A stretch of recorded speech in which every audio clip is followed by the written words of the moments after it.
Shalom everyone. Today we're going to be doing something a little bit different. I'm actually going to be reading a little bit of my writing to you today. One essay, in fact, is going to be my essay on introspection. But it's going to be a little bit different in regards to what we're going to be doing here.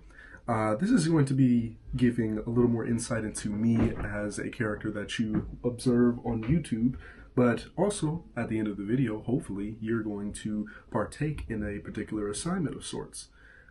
As it relates to you, and hopefully this can allow my viewers to learn how to be a little bit more introspective, which will definitely be helpful in the long run.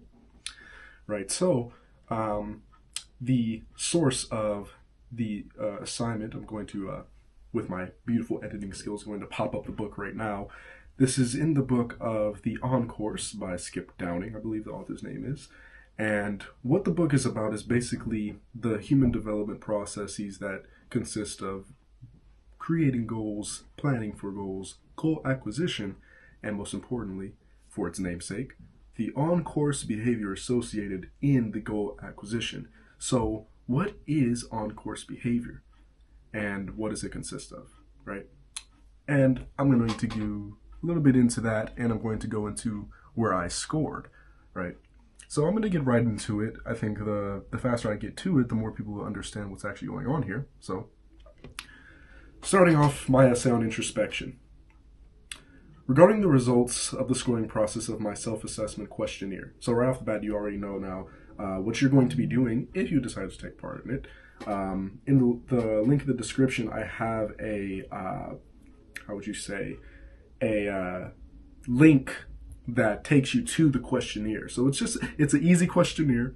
It's just essentially yes or no, but it's actually you rating the accuracy of the question as it relates to you on a scale of 1 to 10. So for example, it will ask you something like, you really like video games, let's say. That's not a question, but let's just say you really like video games. 10 means most correct, and 1 means most incorrect, right? So then you obviously love video games because you're a human being, so you put 10, right? So that's essentially how it works. So it's a questionnaire that you take for the 8 subdivisions of on-course behavior, and in the conclusion, it will let you know if you, in totality, are seldom on course or if you are consistently on course. And then you're going to try to find ways in which you can improve your scoring system so that way you can have a better life with goal acquisition, right? All right, so I have analyzed my performance across the 8 key subdivisions, which provide insight into various aspects of my personal and professional development. Below, I present my scores concerning each category, followed by a brief reflection of their implications. So I'm going to be going into the 8 subdivisions here, my score in those categories, and what that means. Just a brief understanding of what that means. So, number 1 is accepting personal responsibility. That's one category. I got 75 in this score. And just so we know, I should have had this handy actually. Let me see if I could find it. Bear with me momentarily while I try to look for the journal 3 entry. This is the book, by the way, the On Course book. Hopefully I can find, I probably should have just went to the, journal 5. Okay, so it's a little bit, maybe it's chapter 1. It would make sense if it was chapter 1. Journal entry 3. Okay, perfect. So, let's see. Transfer your score. Let me see. Right about the.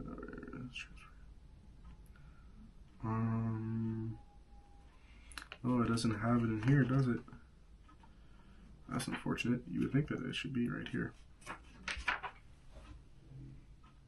Oh, I think it's this. Ah, yes. Okay, so the way that the scoring works, if you get a score of 0 through 30, that means that your areas of choice and behavior they seldom keep you on course. So that's not good. 40 through 63, that's like intermediate. So it's like sometimes it keeps you on course, sometimes it doesn't. 64 through 80 means that these behaviors usually keep you on course, right? So that's how the scoring works. I probably should write out the scoring process in the description or a comment. That would probably be helpful. Yeah, I'll do that. Okay, so now that's out the way, let's continue. So accepting personal responsibility, I scored 75. This score reflects my proclivity to take ownership of my choices and behaviors, which generally helps me keep me on course. Or helps keep me on course, excuse me. Score 2, discovering self-motivation. I got 62 on this. So that's the second category. A score of 62 might suggest that I rely on internal drive to acquire my achievements and that there is still some room for improvement. 3, mastering self-management. I scored 56 on this. This score suggests that my organizational and time management skills sometimes keep me on track, but not consistently. 4, employing interdependence.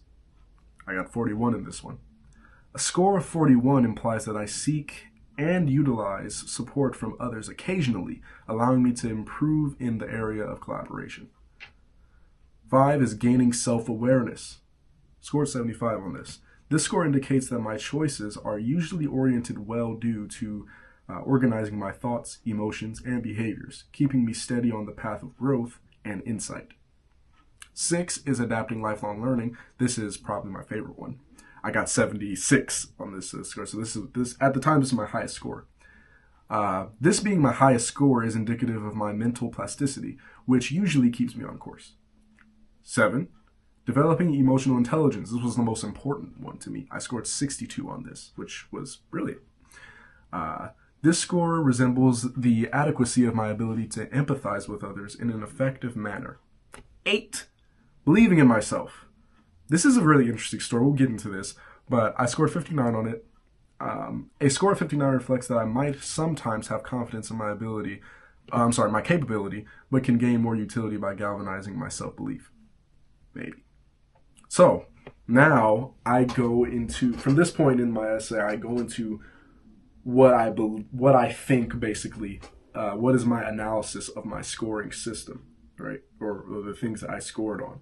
So that's what we're going to be doing. It should be worth noting something here. Yeah, so none of my scores were in the seldom range.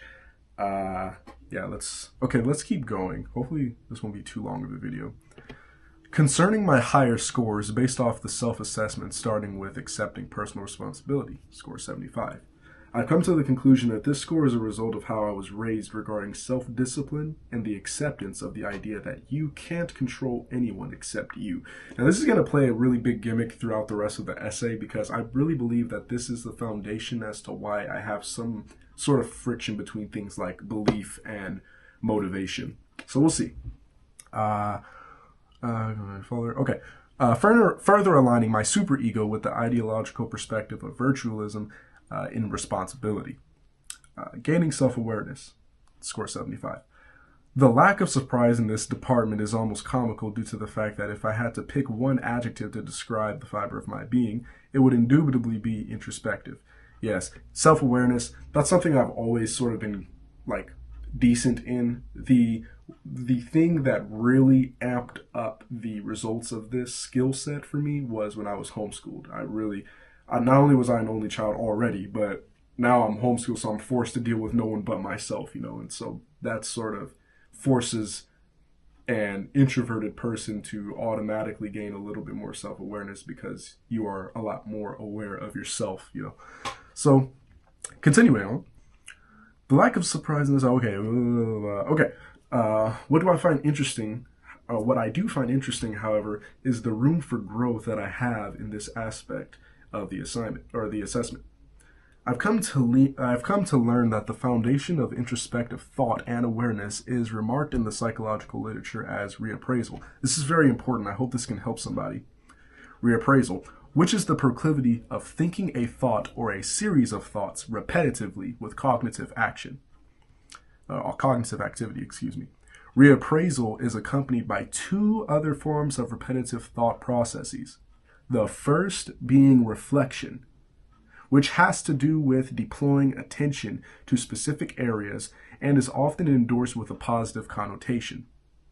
The second is rumination, which is more to do with brooding over past events and is considered to be a risk factor for depression. Now, this is very, very important for persons who are really about self-improvement and wanting to become a better person in general. There is a lot of conflated relevance between reflection and rumination. They are not the same thing. Never have been, and it's documented as very different types of thinking in the scientific literature. Okay, so a lot of people think that they're reflecting because they're just thinking about something from the past.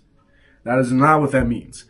At best, you are reappraising an event or a series of events, right?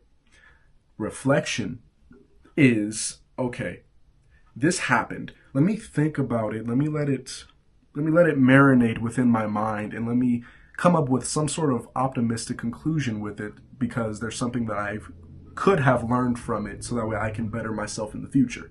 That's reflection. Rumination is, as I wrote, brooding. Rumination is, oh, I don't like what that chick said, or I don't like what that guy said, and now I'm even more mad because I can't stop thinking, oh, I should have said this, I should have did that. Like, oh, now you're just upset for no reason, apparently, because you might be thinking this event happened a month ago, and now it's ruining your day a month later. Unprovoked, just rumination, right?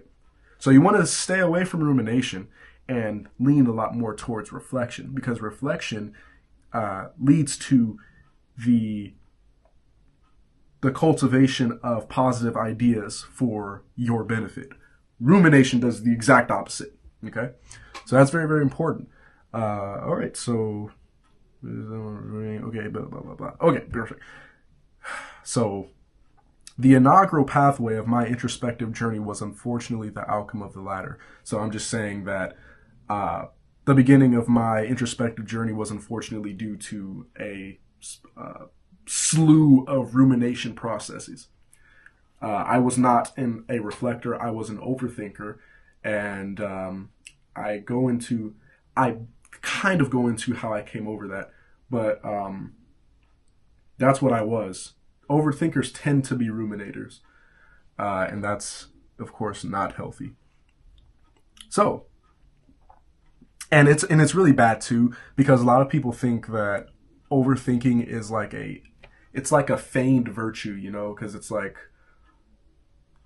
people are like, oh, like what's your biggest weakness, and they think, oh, I'm a overthinker, and it's like, oh, like, you know that it's like not really good, but you also kind of sound good because you sound smart. You don't sound smart with the fact that you're an overthinker. Like, that's something that I kind of want everyone to understand. Just because you think a lot does not mean that you're smart.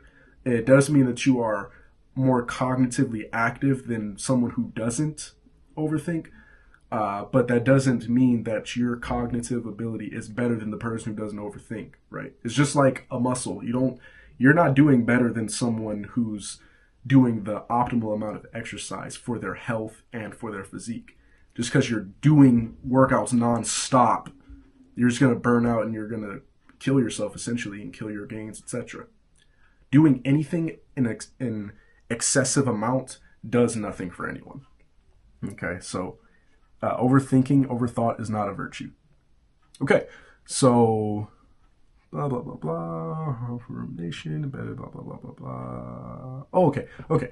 Yes, so unfortunately latter. Okay, this makes me wonder if there are still traces of harmful rumination embedded in my mental activities that might escape my detection, and if that is the causation of my score not being higher than 75.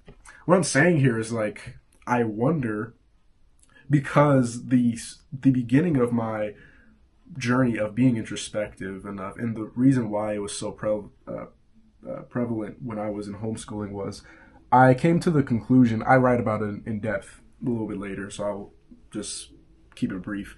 I came to the conclusion that I'm going to be at a social disadvantage, so I thought I'm going to be as self-aware as possible so I can come up with any sort of way that I can advance my character and keep up with the masses, because I had this understanding that life is people. If you're good at people, you're good at life. So if I had the disadvantage of, not being able to be amongst people, especially people my age, then I'll have to be amongst myself and amongst people who are older. And that's how I've developed my 40-year-old personality in a 21-year-old's body, let's say. Okay, so, but that started off with rumination. And so what my meditation here is, I wonder if I still ruminate to some degree, but perhaps it's on like a subconscious level to where it slips my fancy. And just because it slips my fancy doesn't mean that it's not damaging my behaviors, you know? So I wonder if that's the reason why I didn't score higher. That's like my question. Okay, so next score, adopting lifelong learning, score 76.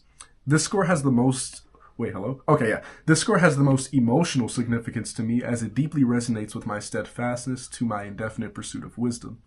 Therefore, not only does this score grasp the likeness of my habitual actions, but a core part of who I am and how I want to be perceived. As I plan to always be intellectually guided by my inexhaustible curiosity and desire for my constant growth in educational prowess, having no challengers to it but my mortality. It fills me with gratitude to know that this value continues to guide my decisions and aspirations.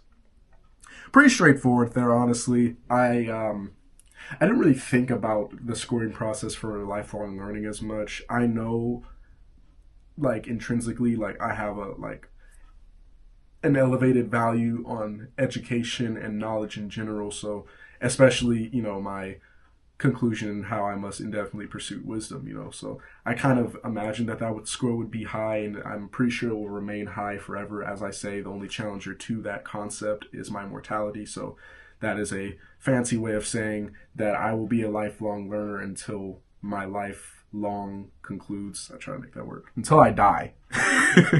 Okay, third paragraph, excuse me. By doing this self-assessment, I also learned more about the intricate nuance of my lower scores, starting with my lowest score on the assessment. Employing interdependence, 41. This ended up being my first yet secondary surprise with my scoring results. It did not surprise me because it was on the lower end of the spectrum, but because I incorrectly anticipated the reverse of this score with emotional intelligence. See emotional intelligence score for further details. Yeah, so what I'm saying here is I totally thought that I would get a lower score in emotional intelligence and get a higher score in this. That's all I'm saying. I'll go into why in the writing in a bit. Excuse me. I definitely understand that the results of my score is due to my proclivity to be a lone wolf. This is primarily due to the nature of my homeschooling venture, replacing the traditional high school experience for myself. And yeah, all I mean there is literally, there is a big difference between being a homeschooler, virtually, and then being a brick and mortar high schooler. It's totally different. Totally different. Those who know, you know. According to my understanding as well, please excuse me, I totally lost my space. I'm gonna start highlighting right when I stop. Experience for myself. Yeah, okay. The fact that I am an only child also contributes to the psychological tendency. The fact that I am an only child also contributes to that psychological tendency, according to my understanding as well. Yet, I tend to take pride in this score because of the cerebral nature of how I applied myself during my homeschooling, which I often refer to as my great isolation. Yes. Very depressing times, homeschool, you know. It was definitely a necessary evil, I think, because it was during this time that I really, you know, a lot of motivational speakers, you know, they talk about, you know, like, I dare you. You ever hear those guys, you know, it's like, I dare you to leave, you know, I dare you to isolate yourself for a year, you know, I dare you to, like, work on yourself for a month by yourself. Don't see anyone, don't do anything, you know. And it's that's essentially what I went through for some years for homeschooling. It was a very lonely endeavor, but it was necessary. During homeschooling, I write about this in a minute. During homeschooling, I exposed myself for the first time to psychological materials on my own accord. I wasn't learning psych in high school. You know, so all of the things that I learned about psychology prior to me going to college was totally on my own, and I'm taking Psych 101 right now, and it's a breeze because of that. And my understanding of the psychological literature during that time frame also made me a better person for people who needed therapeutic services from me, and it was good practice for me as well. A lot of things happened during that time frame. I lost my best friend. I was isolated for a significant amount of time. Felt that no one understood me. It was the first time that I experienced real chronic depression, and I overcame it with the help of the Most High. So look at me now, as they say.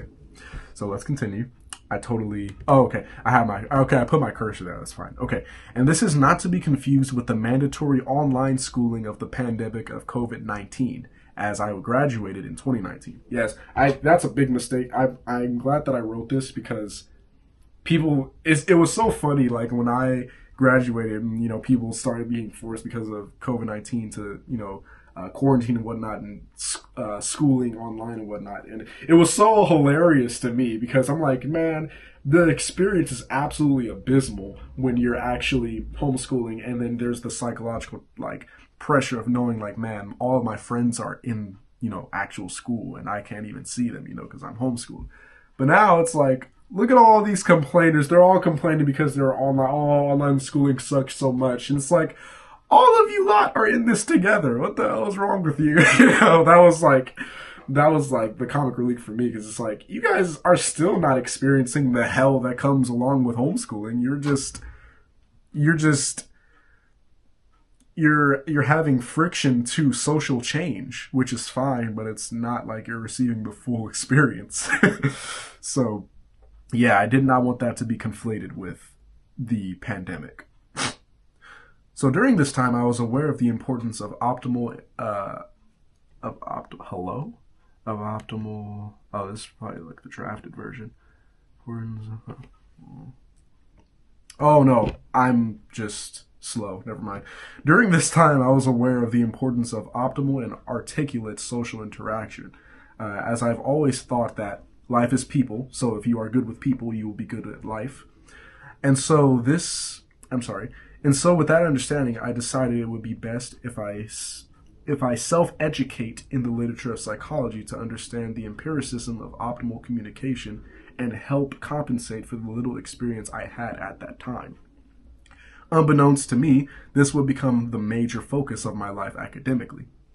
It's obvious to me that if I failed to do what I thought was necessary during that dark period of my life, I would most likely be in the seldom on course rating for this category. And that's very real, and it's a testimony to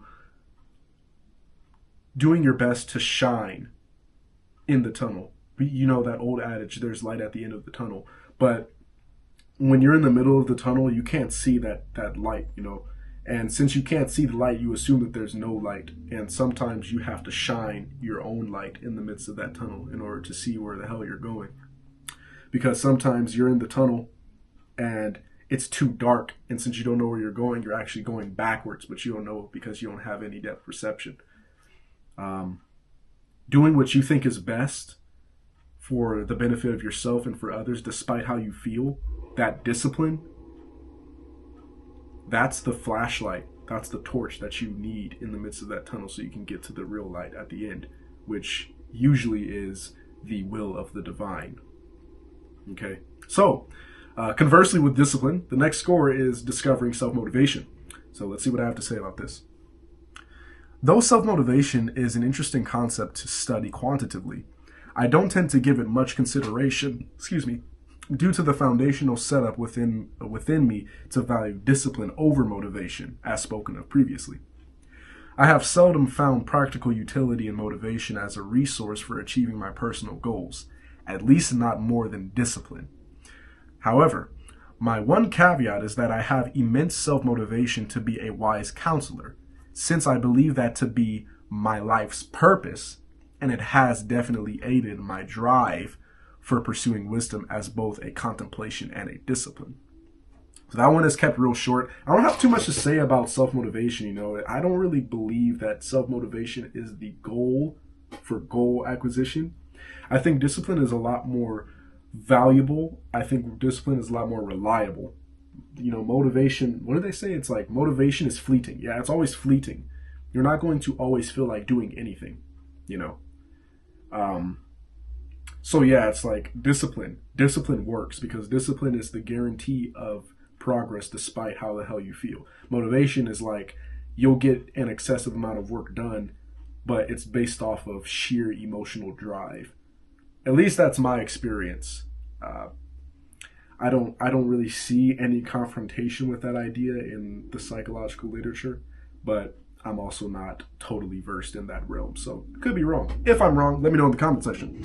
All right, so believing in myself. This one is even shorter. Well, not really. Actually, it's longer. I have a lot to say about this. I don't tend to agree that there's a lot of relevance to believing in yourself. That might sound pessimistic, but I promise you it's not. I just totally lost my spot, so I'm just trying to get back to it. Okay, here it is. Okay, believing in myself, I scored 59.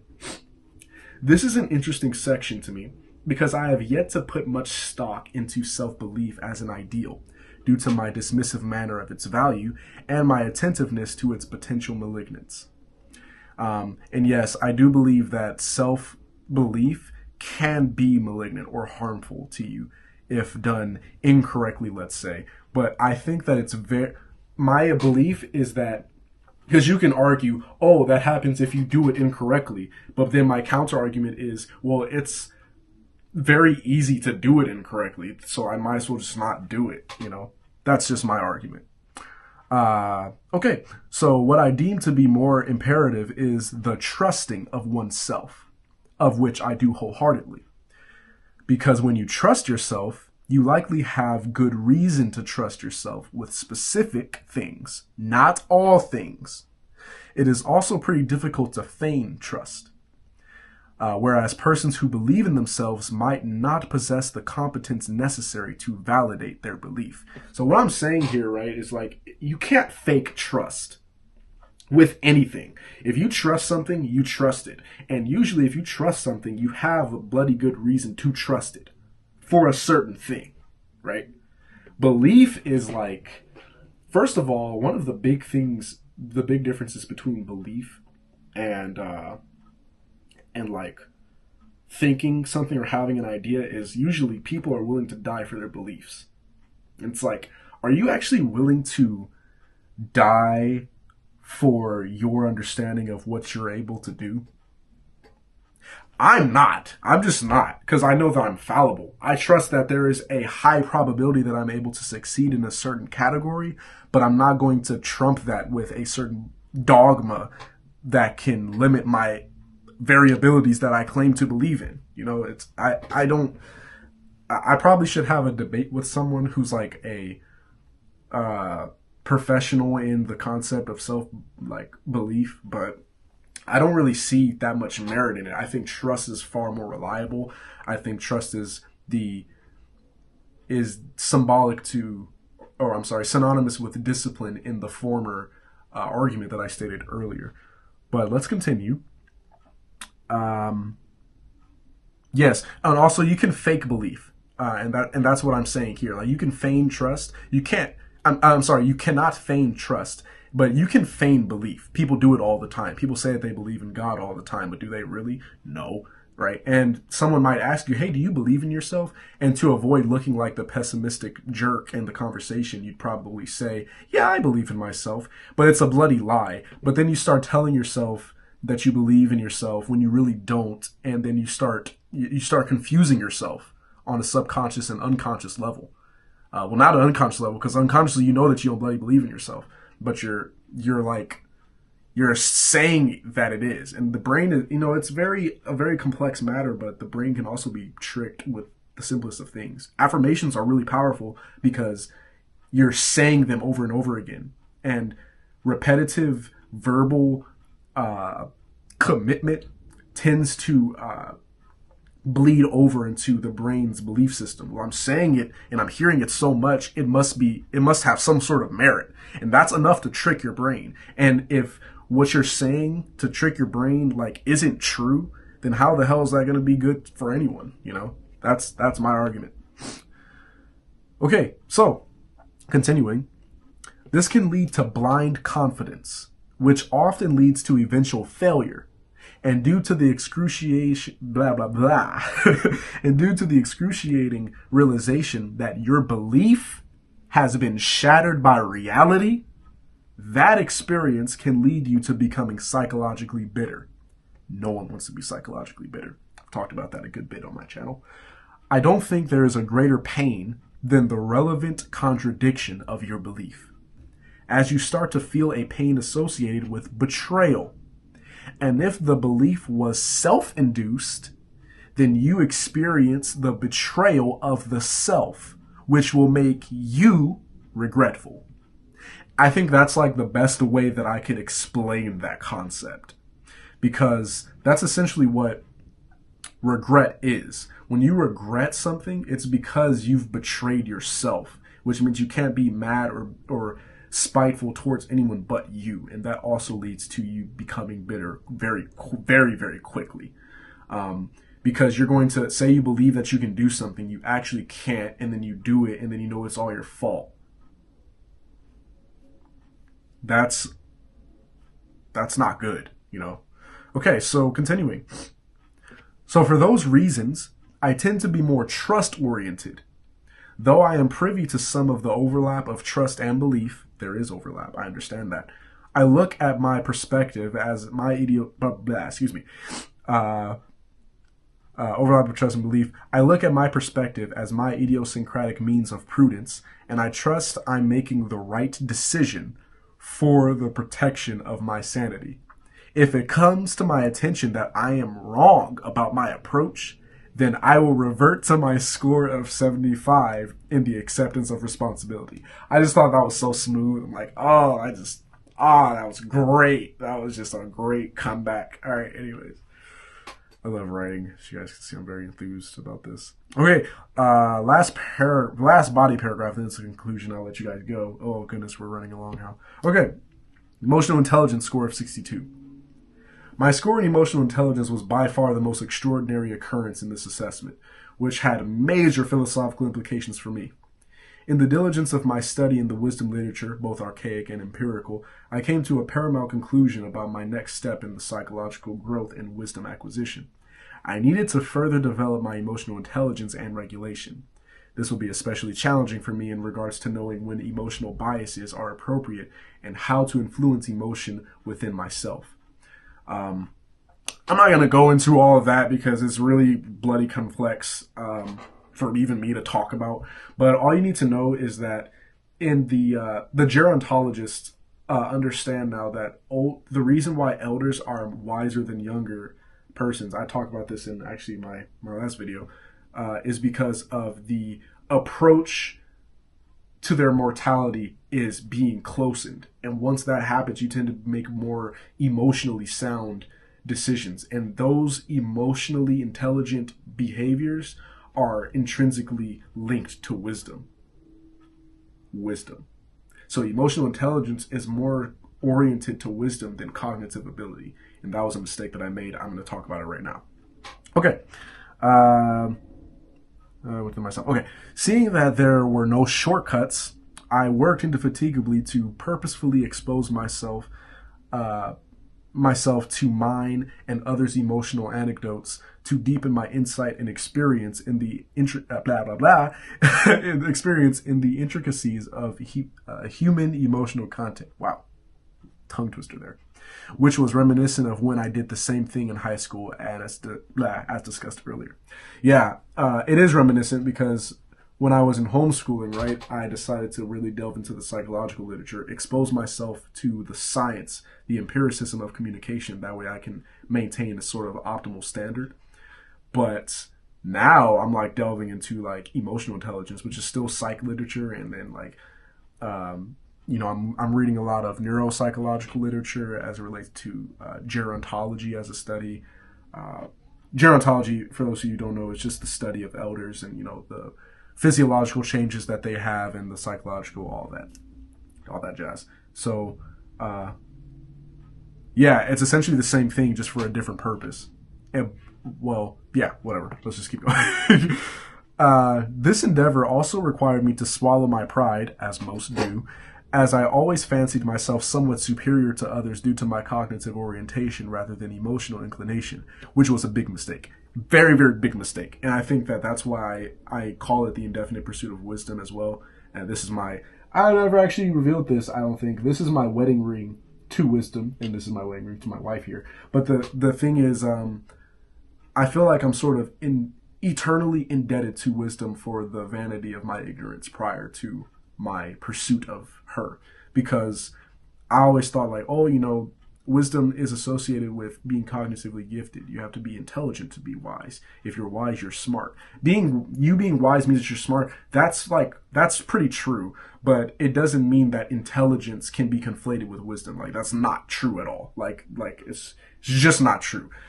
Emotional intelligence is far more relevant in wisdom acquisition than cognitive ability. Now, that's not to say that being smart and being intelligent is void of wisdom, because you do need to be that, right? Because the more intelligent you are, the more aware you are of nuance and your ability to dissect whether it's relevant or not with wisdom and discernment. But it's not the pinnacle of desire, let's say. Okay, so it was a big mistake. Where did I say that? Big mistake. Okay, I've noticed drastic improvement in my emotional practice, and though there is still a long way to go, I feel encouraged to stay on the path of emotional awareness and strength. In conclusion, this assessment, I know I hear everybody yawning right now. In conclusion, this assessment has provided me valuable insights into my strengths and decision-making processes. It also delights me that none of my scores fell into the seldom on course range, which serves as a reaffirmation of my efforts concerning self-improvement and the application of wisdom. I am particularly happy with my score in the adaptation of lifelong learning and emotional intelligence. This exercise has not only outlined where I stand, but inspired me to stay on the path of balance, growth, and sagacity in all the areas of my life. That is my essay on introspection. Okay, so now the video is done. Now, a note is, after this, I went through a like warrior period of trying to develop myself in all of these 8 subdivisions, and I actually took the assessment again, and lo and behold, I actually got higher scores in almost all of the subdivisions. I actually stayed at 76 for lifelong learning, but everything else increased like a significant amount. So that was good. And I thought, you know what, this will be really helpful for people. So feel free. The link is in the description for you taking the self-assessment test. I think you should take this. I think you should take notes. I think you should write in journal as to why you scored low and why you scored high, what you can do to get higher scores in all the categories, and really think about it. Be introspective. I dare you to be introspective. I dare you to want to improve yourself. And I dare you to take the dang thing, you know, it's free, do it, you know, let me know about your scores. If you have any questions, let me know in the comment section, etc. Okay, so that's all for today. Thank you guys for your attention. I know I rambled on quite a bit. The scripture of the day is Psalms 71 in verse 1. This is not the King James Version. I'm going to just read it for the sake of time. In you, O Father, I do take refuge. Let me never be put to shame. I really hope that that's of some consolation to someone. And yeah, thank you guys all again. I hope that you guys have a lovely week. I hope that you stay safe, stay dangerous, and as always, be wise. Shalom.